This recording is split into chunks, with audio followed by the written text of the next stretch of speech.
Hello friends, welcome to GK study. तो आपको पता ही है कि हिमाचल प्रदेश के जो नए सीएम बने हैं वो अभी फिलहाल के लिए एक्शन मोड में हैं। बहुत सारे डिसीजन पहले भी लिए गए हैं जिसके बारे में मैंने आपको एक वीडियो में बताया था। जैसे स्पेशली अगर बात करें आपकी जो भी भर्ती हुई है, ठीक है, मल्टीटास्कर की भर्ती हुई थी, उसको भी जो है वो चेक किया जाएगा, यानी कि उसमें कोई खराबी तो नहीं है, ठीक है। और दूसरी चीज, जो विधायक वगैरह होते हैं, तो रेस्ट हाउस वगैरह जो होते हैं उसमें विधायक पहले जो ठहरते थे तो उनको जो है वो 200 रुपीज पे करने पड़ते थे, बट अब उनको जो है वो आम जनता की तरह 1200 रुपए जो है वो देने पड़ेंगे, यानी कि लिए उनको कोई भी वहां पर वीआईपी सुविधा जो है वो नहीं मिलेगी। तो इस प्रकार के बहुत सारे डिसीजन लिए गए हैं। और अब जो नया डिसीजन है, जो प्लान तैयार किया जा रहा है सीएम के द्वारा, वो किया जा रहा है replace government vehicles with electrical ones, यानी कि जो आपके गवर्नमेंट व्हीकल्स हैं उनको रिप्लेस किया जाएगा इलेक्ट्रिकल व्हीकल्स के साथ। तो इसके बारे में डिटेल में बात करेंगे, बट आगे बढ़ने से पहले डिस्क्रिप्शन में मैंने एक लिंक दिया है जिसपे जाकर जो है वो आप करंट अफेयर और फैक्ट्स वगैरह चेकआउट कर सकते हैं। करंट अफेयर आपको पता है कि हर एग्जाम में पूछे जाते हैं, फैक्ट्स आपको जरूर पता होने चाहिए किसी चीज के बारे में, तो वो सारी कुछ चीजें आपको वहां पर फ्री में मिलेगी। उसके साथ साथ एसआई का एग्जाम भी आपने भरा होगा, तो उसके लिए जीके स्टडी ऐप पर जाकर आप कोर्सेज जो है वो ज्वाइन कर सकते हो, ठीक है। तो ये चीज याद रखिएगा।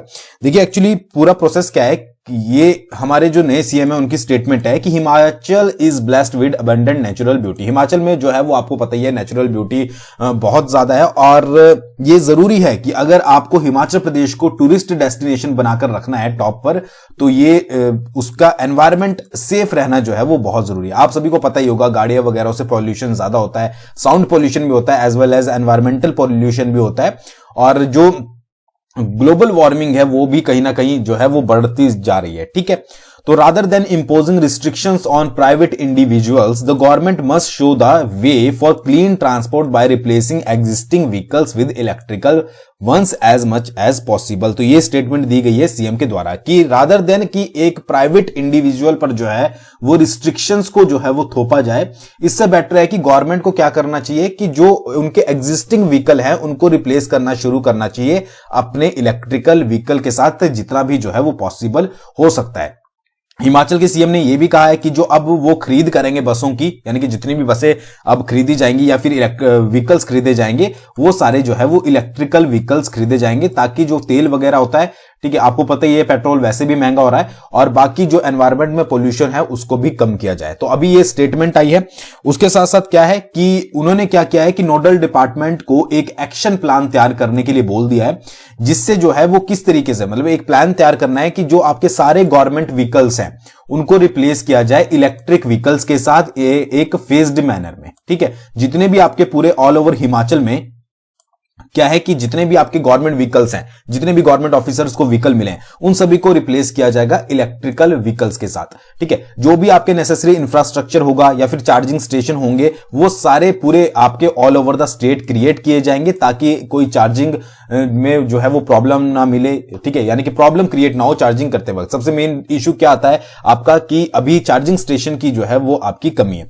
तो ये सारी चीजें, इसके लिए नोडल डिपार्टमेंट को बोला गया है कि एक्शन प्लान तैयार किया जाए, ताकि जो आपके पीपल है वो इंक्रीज हो, मतलब कि एनकरेज हो सके आपके इलेक्ट्रिकल व्हीकल्स को परचेज करने के लिए, ठीक है। यानी कि तभी ये गवर्नमेंट का स्टेप गवर्नमेंट इसलिए ले रही है क्योंकि सबसे पहले अगर गवर्नमेंट काम करेगी, गवर्नमेंट ने अपने व्हीकल्स को जो है वो रिप्लेस किया है इलेक्ट्रिकल व्हीकल्स के साथ, तभी लोग जो है वो उससे सीखेंगे। जगह जगह पर चार्जिंग स्टेशन होंगे, जगह जगह पर जो है वो नेसेसरी इंफ्रास्ट्रक्चर होगा, तो लोगों में एक ये रहेगा कि हाँ, हमें आने वाले समय में कोई दिक्कत नहीं पड़ेगी। और जब हमारी सरकार ही जो है वो इलेक्ट्रिक व्हीकल यूज कर रही है, जब आपके सारे सरकार के जो व्हीकल्स हैं वो रिप्लेस हो जाएंगे इलेक्ट्रिकल व्हीकल से, तो फिर लोगों को भी जो है वो आगे इस चीज को प्रोसीड करने में परेशानी नहीं होगी। तो ये डिसीजन जो है वो आपका नए सीएम के द्वारा लिया गया है, और इसका एक्शन प्लान जो है वो तैयार करने के लिए बोल दिया गया है। उसके साथ साथ आपको अगर मैं एक डेटा बताऊं तो 1990 से लेकर आपकी जो 91 तक जो आपके व्हीकल्स थे रजिस्टर्ड, ठीक है, वो थे आपके टोटल 67,103। हिमाचल प्रदेश की बात हो रही है। 2012 में बढ़कर जो है वो 7,36,000 के करीब हो गए थे, अप्रोक्स एक आधा नंबर ऊपर नीचे हो सकता है। 2017 में जो है वो 14,94,000 के करीब आपकी व्हीकल्स रजिस्टर्ड हो गए थे हिमाचल प्रदेश में। 2020 की बात करें तो 60,000 के करीब आपके व्हीकल रजिस्टर्ड थे हिमाचल प्रदेश में, और 2022 की बात करें तो 19 लाख के करीब जो है वो आपके व्हीकल रजिस्टर्ड हो चुके हैं। तो 19 लाख व्हीकल और 19 लाख से निकलने वाला आपका पॉल्यूशन, तो आप इस तरीके से समझ सकते हो। तो इन सभी में अगर आने वाला जो आपका मतलब कि जो आने वाली जनरेशन है, अगर वो इलेक्ट्रिक की तरफ जो है वो मूव करेगी तो एनवायरमेंट के लिए ज्यादा बेटर रहेगा, और जितना पेट्रोल महंगा हो रहा है उस चीज से भी जो है वो छूट मिलेगी। तो ये तभी होगा जब बड़े पैमाने पर जो है वो इस चीज को जो है वो इजी टू यूज किया जाए। ठीक है, जगह जगह पर चार्जिंग स्टेशन हो, जगह जगह पर जो है वो इंफ्रास्ट्रक्चर बना हो, कोई दिक्कत ना आए उसको चलाने में या फिर उसको जो है वो हैंडल करने में। तो इसके लिए गवर्नमेंट ने सबसे पहला स्टेप क्या उठाया कि भाई जितने भी गवर्नमेंट व्हीकल हैं उनको सबसे पहले रिप्लेस किया जाएगा, किसके साथ? इलेक्ट्रिकल व्हीकल के साथ, ताकि लोगों को यह समझ आए कि हाँ इसे यूज करना जो है वो सूटेबल है। तो आप इस डिसीजन से कितने सहमत हो ये कमेंट करके जरूर बताइएगा, और आने वाले समय में जो है वो और भी डिसीजन हिमाचल की सरकार के द्वारा लिए जाएंगे। फिलहाल इंतजार है कैबिनेट बनने का कि कौन कौन से मिनिस्टर जो है वो किस किस जो है वो कौन कौन सिलेक्ट होते हैं और किस किस के अंडर जो है वो कौन कौन सा डिपार्टमेंट आता है। ठीक है, जैसे स्पेशली अगर मैं आपको एक बात बताऊं, अगर आपने न्यूज भी पढ़ी होगी, बागवानों का ये कहना है हिमाचल के कि जो बागवानी मंत्री बनेगा, ठीक है, एग्रीकल्चर मिनिस्टर वगैरह जो भी बनेंगे, वो पर्सन बने जिसको उसके बारे में नॉलेज है, ठीक है, अच्छे से, जिसको जो उस चीज को समझ सके। तो यही चीज जो है वो हर डिपार्टमेंट में जो है वो होनी चाहिए कि जिसको उस डिपार्टमेंट की अच्छे से समझ है उसको जो है वो डिपार्टमेंट अलॉट किया जाए। बाकी आप अपने विचार जो है वो कमेंट में रख सकते हो। ये छोटी सी वीडियो थी, आई होप आपको पसंद होगी। थैंक्स फॉर वॉचिंग, बहुत जल्दी मिलेंगे नेक्स्ट वीडियो के साथ।